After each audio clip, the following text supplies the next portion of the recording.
School administrators from across the state sounded the alarm today at the Capitol, telling lawmakers they are struggling to keep up with rising costs and new state mandates. Danny Spiewak is live at the Capitol with more on what was asked today. Danny?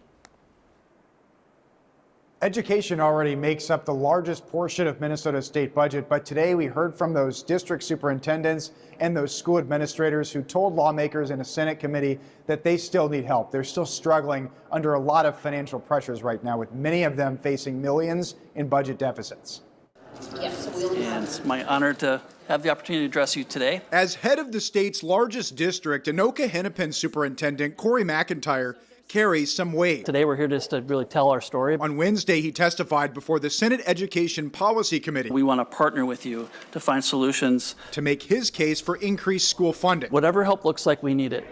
Due to inflation and other factors, Anoka Hennepin has already cut millions from its budget and eliminated more than 200 staff members. Now the district says it's $50 million short of keeping up with so-called underfunded mandates. Well, there's a number of things that have come together that have put us in a tough spot. The largest mandate is special education, which districts already spend a lot of their own money on. Now, Governor Walz has proposed cutting aid by 5%.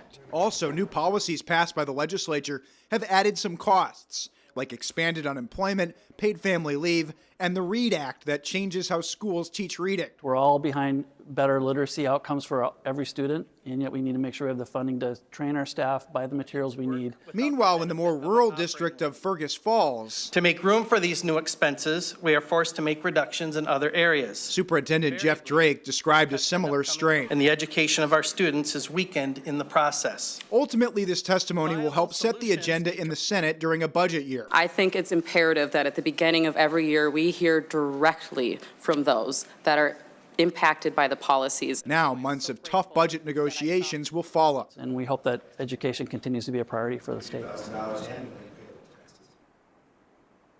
And after all of that testimony today that lasted more than an hour, the committee here in the Senate actually did approve a bill that would do some modifications to the READ Act that you heard about. Basically gives districts a little more flexibility. So they're hearing those concerns and they're moving that through committee. It's the first bill to pass committee under the Senate's temporary power sharing agreement.